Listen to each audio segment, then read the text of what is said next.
6:49. This is your morning in 8 minutes. Students at West Valley Middle School returned to class this morning after being evacuated yesterday. Deputies arrested a 12-year-old accused of making a fake threat. Students were taken to Parkway Baptist Church as a precaution. Everything is back to normal this morning. In Jefferson City, police arrested 2 teenage boys accused of plotting to hurt other students at Jefferson Middle School. The police department says the threats were specific and direct. Both boys were removed from class and taken to the Justice Center. Happening today, Farragut High School is waiting to hear back on their appeal against a TSSAA ruling kicking them out of the state basketball tournament. Referees called off the region's semifinal game against William Blount after a fight between the teams with more than a minute left in the game. The TSSAA reviewed this video and ruled that neither team is the winner. Both teams are eliminated from the tournament and will not advance to the region championship. 13 players from William Blount and 11 from Farragut were ejected, and those players who are returning will have to sit out 2 games. Both Farragut and William Blount are also being fined $250. Right now, police in Oak Ridge need your help. They're looking for a missing college professor. Take a look. This is 59-year-old Arthur Lee. He teaches geology at Roane State. He went missing on February 20th from the area of Melton Lake Drive. If you've seen him, please call police.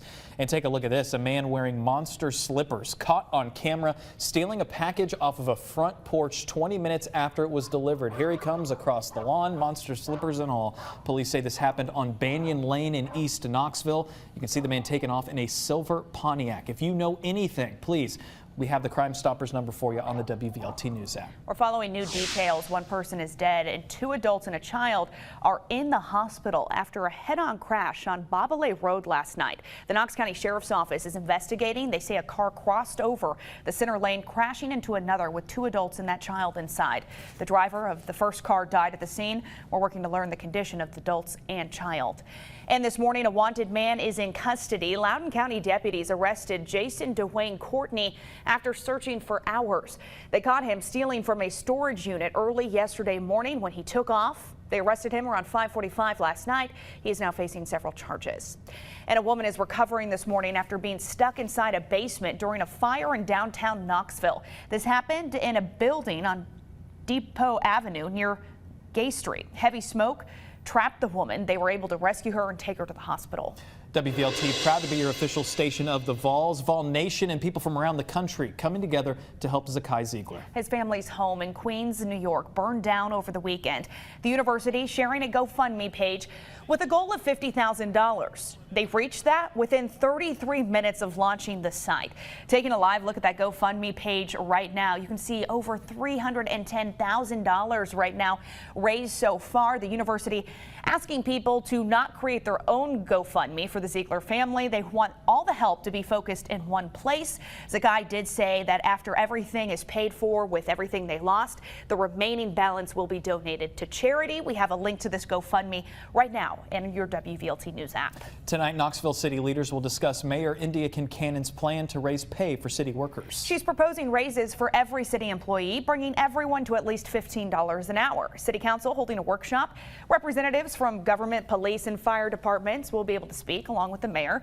She says Knoxville simply does not pay enough to attract or keep employees. Tonight's workshop starts at 5 o'clock. It's inside the City County building. And good news if you are looking for a job. Kroger looking to add hundreds of new jobs to our area. The company's holding a hiring event this Saturday at all stores from 10 a.m. to 2 o'clock. They're looking for management and full and part-time positions. If you're interested in applying, we've got it for you on the WVLT News app. And hundreds of new Amazon jobs are coming to Alcoa, but not for another year. The new Amazon warehouse there opening 1 year later than planned. The warehouse off of South Singleton Road will open in May of 2023. Construction is on schedule. That's all fine, but Amazon says supply chain issues mean they won't be able to stock the warehouse until next year. Taking a look around the world, you are looking live in the country of Ukraine right now, where more than 2% of the country's population has fled as Russia makes progress in its invasion. Ukraine says more than 2,000 civilians have been killed. The prosecutor of the International Criminal Court announced an investigation into Russia for possible war crimes and crimes against humanity. In a videotaped address posted to Facebook overnight, President Volodymyr Zelensky called on Ukrainians to keep up the resistance. And back here at home, an East Tennessee couple is keeping track of their loved ones looking to flee the war overseas. Vladimir and Tatiana Tsiopu say half of their family fled to Poland. The other are still inside Ukraine. Right now, the family in Poland has 10 days to stay there before they're forced to leave for either the U.S. or back to Ukraine. Bringing them here could cost around $20,000. We have a recall alert for you this morning. Before you put your Fitbit watch on, the company recalling about 1 million of its smartwatches in the U.S. because they could burn you.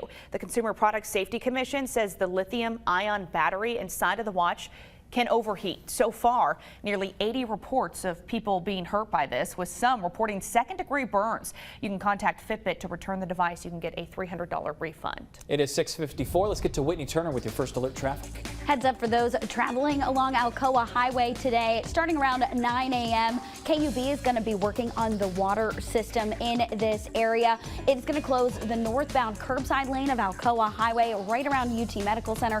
UT Medical Center access will be maintained. Just want to be mindful of delays if you're traveling that way. Just now getting out the door, no wrecks or incidents slowing down your commute, but that company is building quick. You're still on time. 40 eastbound moving 69 miles an hour. Alcoa Highway northbound moving 56 miles an hour, and 75 southbound moving 69 miles an hour.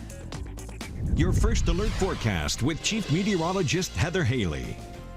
6:55 now. I wanted to dive into your first alert 8-day planner because there really is a lot more to talk about with each day, with changes from today to tomorrow's clouds to winds this weekend, helping to move us up near a record high. If you've got some brush, some twigs, some sticks piling up, I wouldn't recommend burning on this weekend. We'll have those gusts around 30 miles per hour, which does put us at a wildfire risk going through the weekend. Humidity does start to climb, and that's where we see the isolated rain and storms, especially clipping the North Plateau to southeastern Kentucky. So here's a look at that future cast for your Sunday when we're still in the mid 70s. A couple of pop-ups outside of that little pocket of rain are possible for your Sunday, but that's why it's still on the isolated side. Then on Monday, we're going to bring in that front. It'll be a few showers and storms developing during the day. Evening hours is when we get bulk of this rainfall. A good 1/2 inch to 3/4 of an inch for most of our area. You can see about 6/10 Knoxville, 3/4 inch in Clinton, 1/2 inch roughly Williamsburg, 3/4 inch roughly in Crossville. But either way, it brings down those temperatures. Now, I did note here, I am still seeing some isolated mountaintop snowfall for Tuesday morning. That's why I'm keeping you a little cooler now for your Tuesday planner from beginning to end. Getting just some mountaintop snowfall, but it just gives you some of that evidence of how cold that air is that's coming into town. So we'll at least have some afternoon clearing on Tuesday, but we're going back down to those low 50s. So right now, with just a few clouds moving through, we have some temperatures in the 50s at this moment. We're looking at highs next Tuesday of 50s. We've got more to track for you in detail coming up on the CW. Yeah, with the weather yesterday, the day before, you showing 70s today. I've been out at the golf course, just getting outside, wanting to take in some of that sun. We're headed over to WBXX. We hope you have a good Thursday.